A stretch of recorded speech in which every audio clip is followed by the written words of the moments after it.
Professeur Laferrère qui travaille à Columbia à New York. Alors en fait, elle est française, mais elle est partie il y a longtemps aux États-Unis, donc elle vous fera sa communication en anglais parce qu'elle maîtrise la science habituellement dans cette langue. Je pense que vous n'aurez pas de difficulté à la comprendre et donc on pourra en revanche échanger en français à l'issue de sa communication.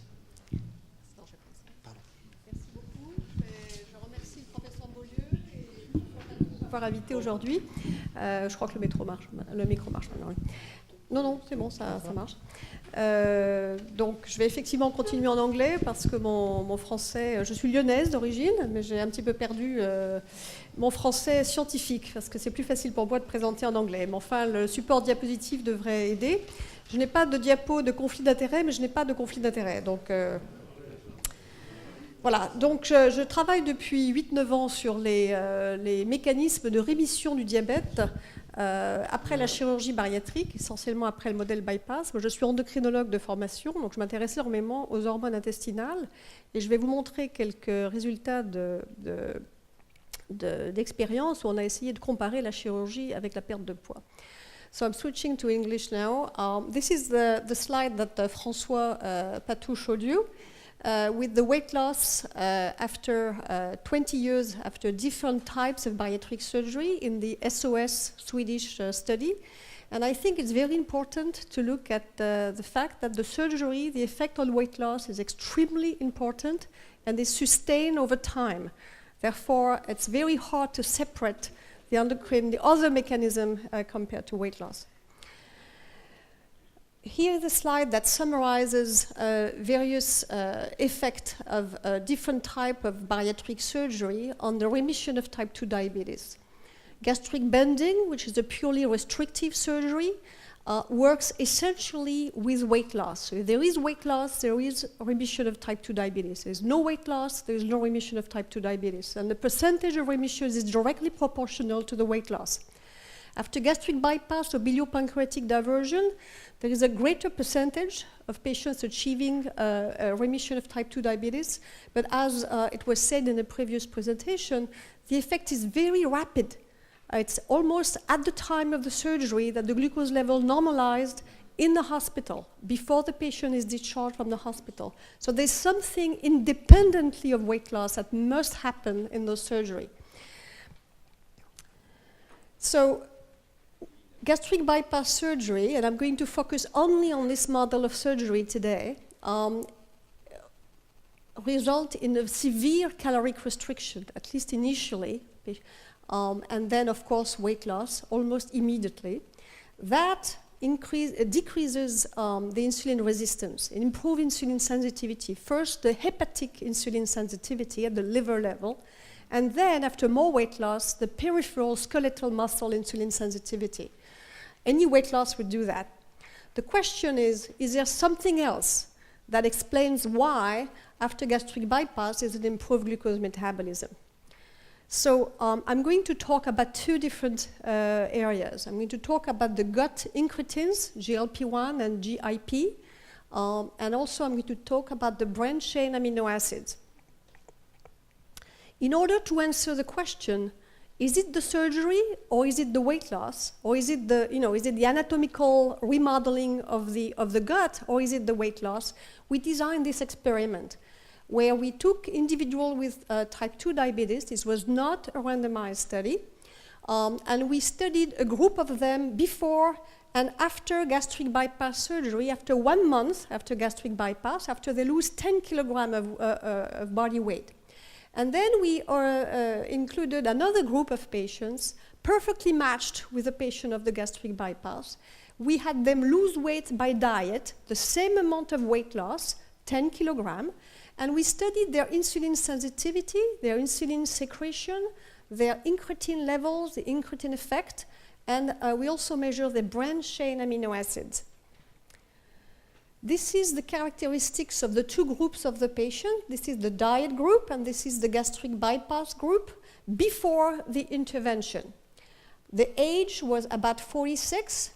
The BMI, the body mass index, was about 43. The duration of type 2 diabetes was less than 2 years, just a few, about 20 months. The hemoglobin A1C was very well controlled, 6.5%, so they were extremely well controlled. They were all female. My hospital is in Harlem, in Manhattan, in New York, so we have a lot of Hispanic patients, a lot of African American, and a lot of white, so it's about a third, and a third. Very diverse ethnicity. And the glucose, the insulin, the GLP-1, and the GIP, none of that was different between the two groups at baseline.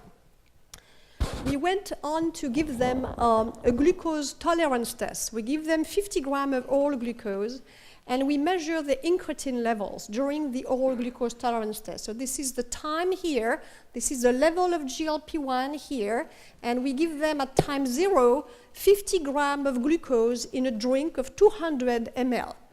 And we measure GLP-1 before surgery in red, before diet in pink. You see there was no difference. And after surgery, you can see this massive increase of GLP-1 release from the immediately. This is 1 month after the gastric bypass. After the diet, we see absolutely no change of GLP-1. We went on to measure their insulin secretion by looking at C-peptide levels, which is the best index of insulin secretion. So it's difficult to see, but after the weight loss surgery and after the weight loss by diet, there is a decrease of the fasting level of C-peptide. So the equivalent weight loss had the same effect on the fasting level of C-peptide. However, the response to the oral glucose, or the 50 grams of glucose, was hugely different after the gastric bypass, with the recovery of the early phase of the insulin secretion and a decrease of the late phase. I would like to point out to you the red curve. The red curve is before gastric bypass or before diet, or the pink curve. You can see that not only there is no early phase in those patients, this is part of the phenotype of type 2 diabetes, but also they have a very prolonged phase of secretion of insulin. The insulin level stays very high after the 50 grams of glucose. And this is, of course, also part of the problem. Now, we went on to measure the incretin effect. The incretin effect is the difference of insulin secretion when people have something per mouth, when they drink the glucose, compared to injecting it intravenously. So the way we do that, we have the patient come in the lab, and we give them a glucose drink. They come back the next day, and we infuse glucose intravenously, and we match the level of glucose to the level that we got during the oral test. Then we went on to measure the insulin levels. On the left side here, you have the data obtained before gastric bypass surgery. In red, pink, it's the insulin secretion during the oral glucose test.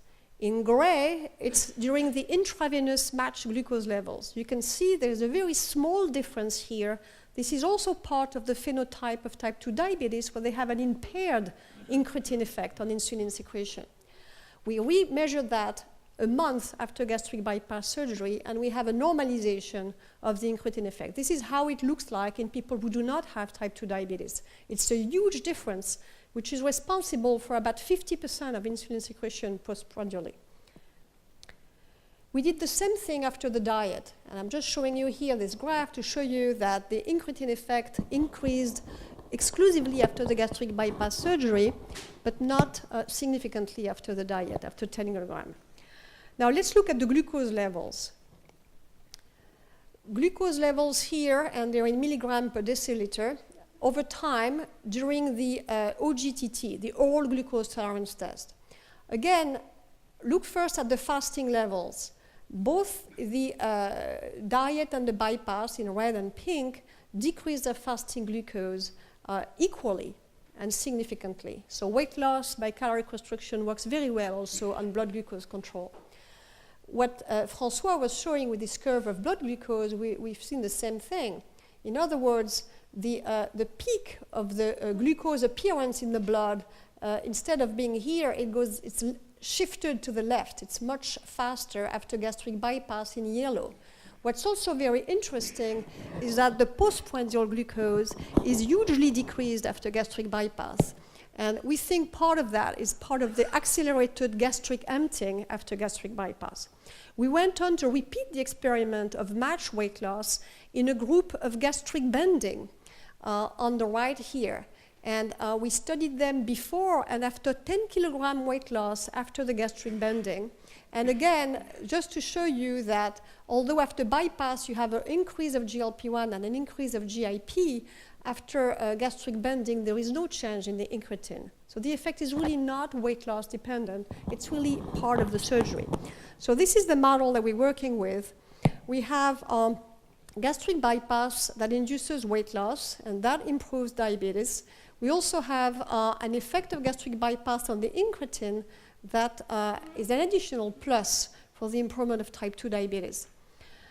With gastric bending or with diet, there is weight loss as well, if things are done properly, and in the world of clinical research. That improves diabetes, but we don't have the additional effect of the incretins. So now the other question is why? Why are the incretins increasing after gastric bypass surgery? So I don't have time to show you all the data because I want to leave a little time for the other speakers. But basically, various phenomenon exists. The first one is that the meal duration is usually increased and the multiple meals instead of one big meal. We have recently shown, and others have shown that too, an accelerated of the gastric emptying. So the food goes very quickly to the lower part of the intestine where the GLP-1 cells are present. And then some other mechanism that we can discuss. I just want to show you this slide. We measure the activity of DPP-4. DPP-4 is the enzyme that degrades the GLP-1 and the GIP. And we've shown that after gastric bypass, but not after diet, we actually have a small decrease of the activity of DPP-4, which maybe we thought could explain some of the increase of the incretin effect. I want to show that slide also to you. In the L cells of the intestine, not only GLP-1 is secreted, but also oxyntomodulin and PYY. Those are two peptides that are very important for satiety, for the termination of the meals. And those peptides are increased after gastric bypass, but not after diet. Now, I would like to switch to the branched-chain amino acid. I started this project about a year and a half ago, and the branched-chain amino acid have been associated for years, since the late 1960s, with impaired insulin sensitivity. And the higher the branched-chain amino acid circulating in the blood, the worse insulin resistance. And if you actually give branched-chain amino acid in a diet to animals or to humans, you can worsen the insulin resistance acutely. So, and recently someone showed that if you, the levels of branched-chain amino acid in the blood of obese, healthy, young individuals can predict type 2 diabetes 12 years later. We're talking about predictive models here. So branched-chain amino acids are very important. So we went on to look in our experiment here of comparison of gastric bypass and caloric restriction. We went on and we did targeted metabolomic analysis, which is a new method to look at biomarkers in the circulating blood. We measured those, all of those amino acids. The reason I'm showing you this slide is to show you that before bypass and before diet, there was absolutely no difference in all of the amino acid that we measured. Those are the molar sum, the branched amino acid, and the total amino acid here. So they were identical groups at baseline, well matched. And then we, this is the change of circulating amino acid after the two intervention. You can see little stars in the column for the gastric bypass, meaning that there was a significant decrease of amino acid after gastric bypass, but none after diet. And if we just look at the graph like that, it's a little easier to look at that. We have a 38% decrease of the amino acid after gastric bypass, but no significant decrease after a diet-induced weight loss. This was replicated in another cohort of patients at Duke University. What was interesting, and you can just look here, is that the PC is principal component that's made of amino acid. those principal components and belonging to the bypass or to the diet group were predictors of the insulin resistance or the insulin secretion more than the weight loss.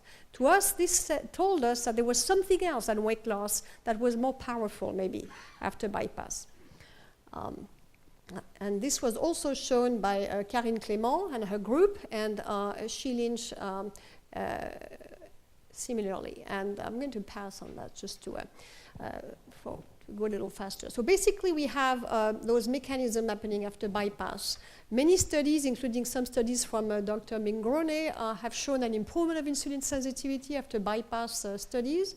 A lot of people have shown that there's an increase of GLP-1, and we think it's due to the accelerated nutrient transit. There's equally some alteration of the branched amino acid metabolism with an improvement of that metabolism, which is boosted in the adipose tissue. There are also change of bile acids, which I'll be happy to discuss, and the microbiota, which we'll hear later with Karine Clément. And I just want to thank my team and the funding agency, the NIH. Thank you very much.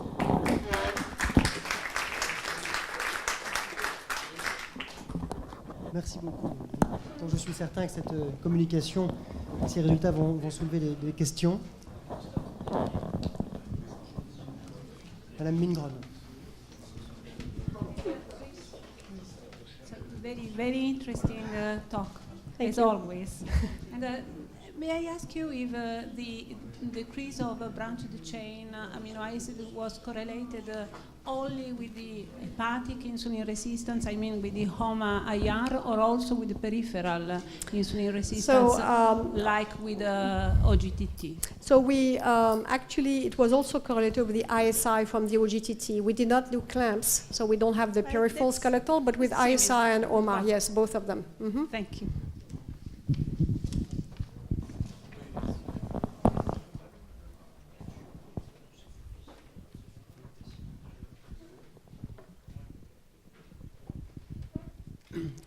Les résultats montrent de façon très claire cette augmentation du GLP-1 postprandial. Les taux qu'on observe après la chirurgie semblent finalement relativement proches de ceux qu'on observe après le traitement par les médicaments qui ressemblent au GLP-1. Est-ce qu'on a une idée de ce qui pourrait différencier le GLP-1 produit par le corps naturellement après la chirurgie et le GLP-1, entre guillemets, seulement donné par injection par les médicaments? Il n'y a pas d'études qui ont adressé cette question, donc c'est un petit peu difficile de te répondre. Mais enfin, c'est tout à fait vrai que les taux de GLP-1 qu'on a après la chirurgie sont tout à fait similaires aux taux pharmacologiques des analogues au GLP-1, le Byetta, etc.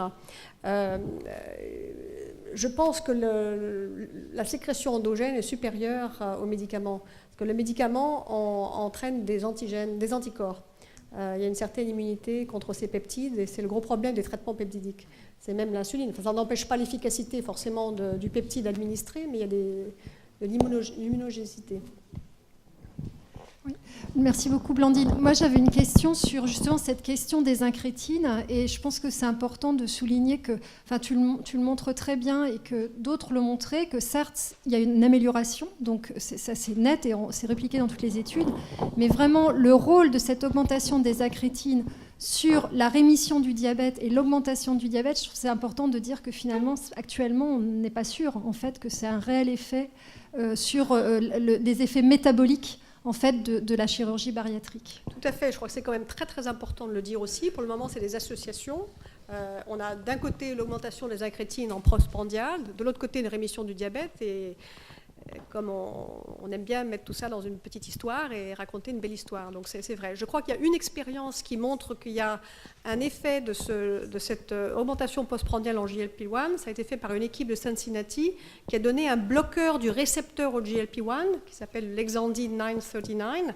En donnant ce bloqueur, en l'infusant de façon aiguë en recherche clinique, ils ont montré que chez des patients en post-bypass qui ont des hypoglycémies réactionnelles au bypass, ils peuvent diminuer la sécrétion d'insuline en fonction des repas et ils corrigent l'hypoglycémie. Donc ça montre quand même que la sécrétion de GLP-1 après le bypass est quand même cliniquement significative au niveau de la sécrétion d'insuline et au niveau de la glycémie postprandiale. Est-ce que ça a une part énorme dans la rémission du diabète? Je ne crois pas. Je crois que c'est effectivement plutôt la perte de poids